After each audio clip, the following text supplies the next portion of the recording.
Why Job suffered. The story of Job has been the reason why many believers blame God for everything that happened to them. They believe God is the reason Job suffered. The character of God has been an age-long debate. Many people still think that God is schizophrenic. The reason many people will keep thinking this way is because they attempt to know God outside the revelation of His Son Jesus. That will only amount to one thing: error. God didn't permit Job's suffering. As a believer today, don't use Job's story to gratify your situation. Jesus didn't die on the cross to give you Job's life. He died to give you His life. So stop comparing yourselves to Job. God does not teach us a lesson by inflicting sickness on us. Let's see what happened to Job. Job 1:6 and 7. Now there was a day when the sons of God came to present themselves before the Lord, and Satan also among them came. And the Lord said unto Satan, Whence comest thou? Then Satan answered the Lord and said, From going to and fro in the earth, and from walking up and down in it. That is the address of Satan. He doesn't have a fixed address. That alone shows Satan isn't omnipresent. He can't be everywhere at the same time. He moves to and fro like a roaring lion, seeking for whom to devour. Verse 8 says, And the Lord said unto Satan, Hast thou considered my servant Job, that there is none like him in the earth, a perfect and an upright man, one that feareth God and escheweth evil? Then Satan answered the Lord and said, Doth Job fear God for naught? Satan claimed that Job feared God because of what God has done for him. Verse 10 says, Hast thou not made an edge about him and about his house and about all that he had in every side? Thou hast blessed the work of his hands, and his substance is increased in the land. But put forth thy hand now, and touch all that he had, and he will cause thee to thy face. Now, this is where the misinterpretation started. Satan asked God to take away all of Job's possession, that he will cause him to his face. The word touch here means to destroy. But look at God's response in verse 12. And the Lord said unto Satan, Behold, all that he had is in thy power. Only upon himself put not forth thy hand. So Satan went forth from the presence of the Lord. People assume that God handed Job over to Satan. This is far from what was said here. Behold, all that he had is in thy power was translated from the single Hebrew word yad. It wasn't referring to Job's belonging, but was referring to Satan's request. Satan wanted God to destroy all that Job had, and God said, Destruction is your work. That is what he meant by all that he had is in thy power. Power here means in your hands or in your place. It is in your place to destroy, meaning it's the work of the devil at all times to destroy. John 10:10 said, The thief cometh not but for to steal and to kill and to destroy. I am come that they might have life, and that they might have it more abundantly. The devil is a thief, and the only work the devil knows how to do is to destroy. So, the devil went ahead to destroy all of Job's belonging and all that Job had. But that wasn't enough for him. So he came again in chapter 2, verse 1. Again, there was a day when the sons of God came to present themselves before the Lord. And Satan came also among them to present himself before the Lord. And the Lord said unto Satan, From whence comest thou? And Satan answered the Lord and said, From going to and fro from the earth, and from walking up and down in it. His address does not change.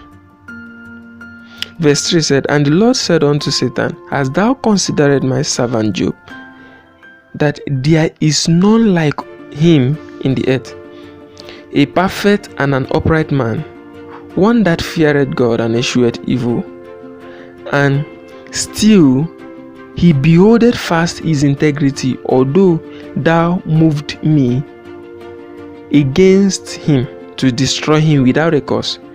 And Satan answered the Lord and said, Skin for skin, yea, all that a man had will he give for his life. Now, the target now was not his belongings. He wanted to destroy Job's life. God said, Thou movest me against him to destroy him without a cause. That is, you try to make me to destroy him without a cause. But of course, God will not be dancing to the tune of the devil. Verse 5 said, But put forth thy hand now, and touch his bone and his flesh, and he will cause thee to thy face. And the Lord said unto Satan, Behold, he is in thy hand, but save his life. Now, this may seem like God handed Job over to Satan. This is the same problem that many believers are facing, because the problem here is in the mode of communication.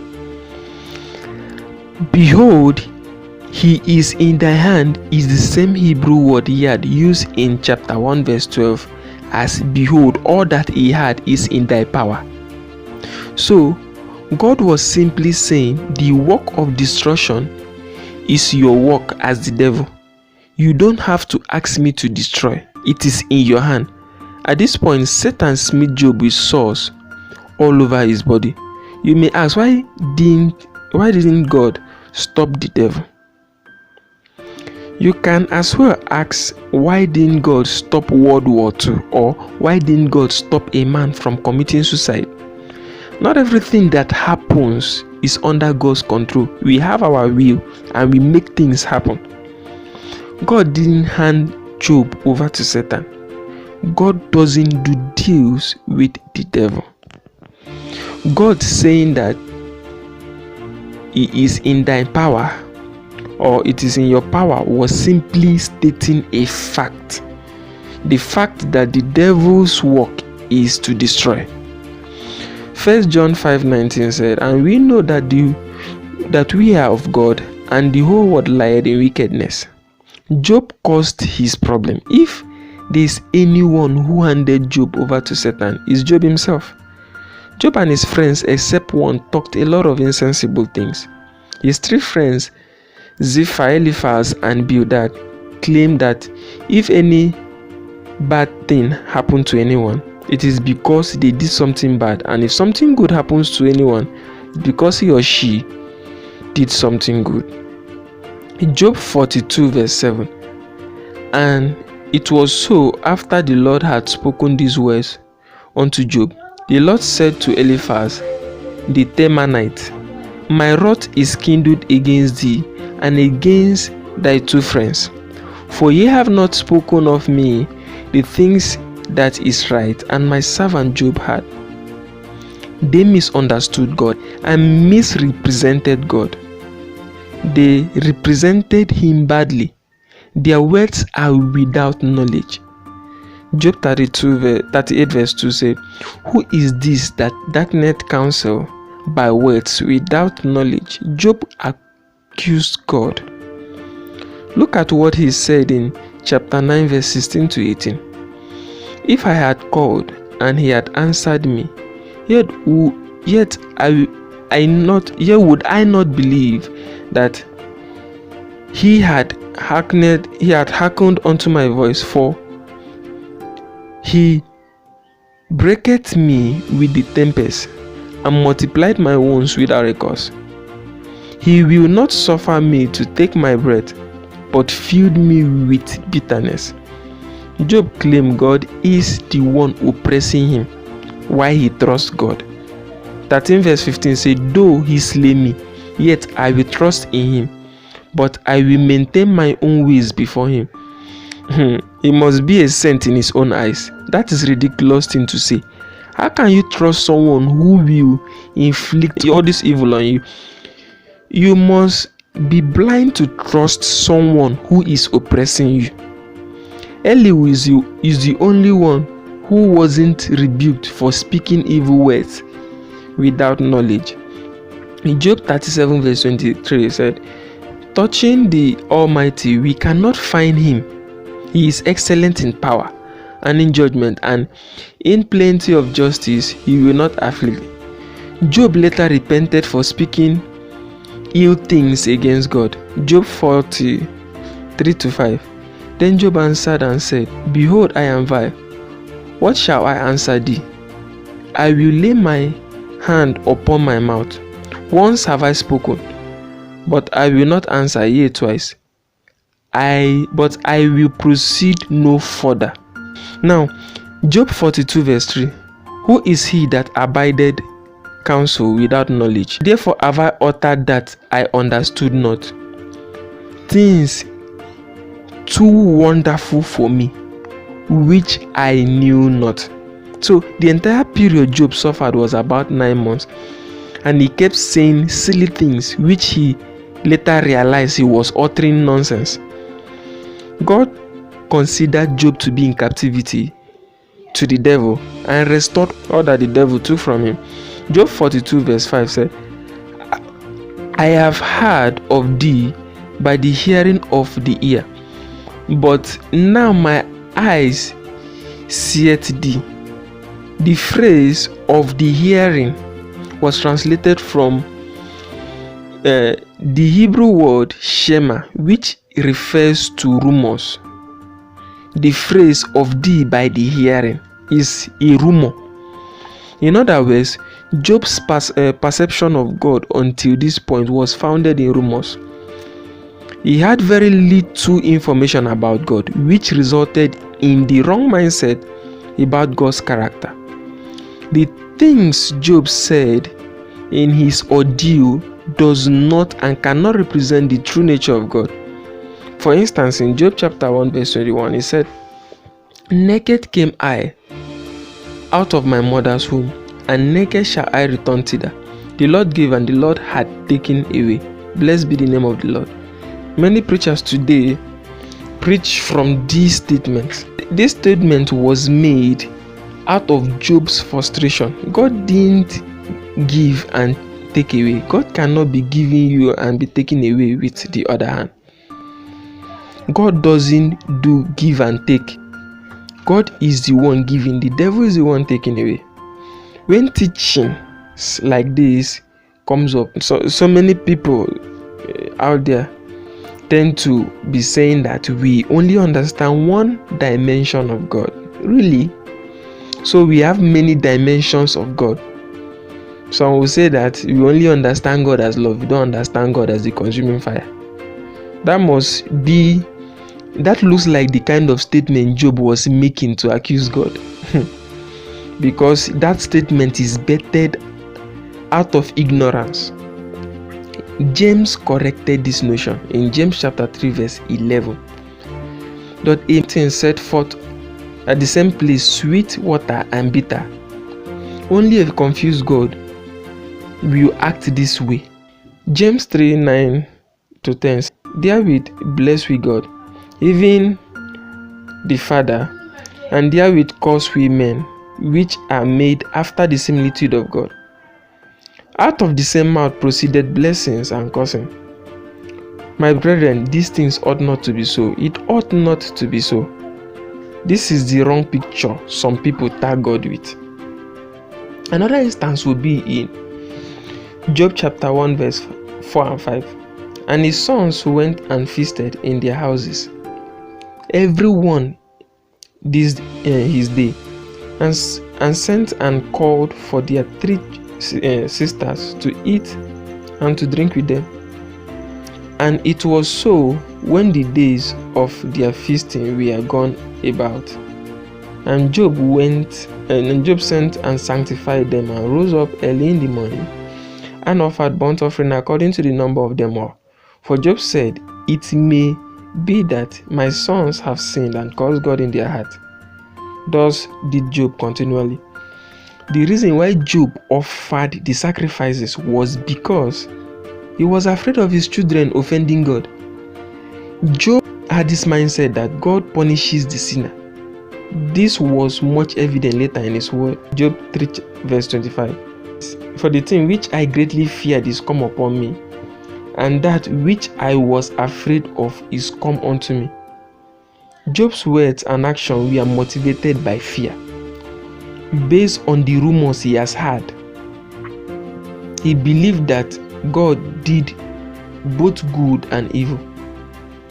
Job 2:10.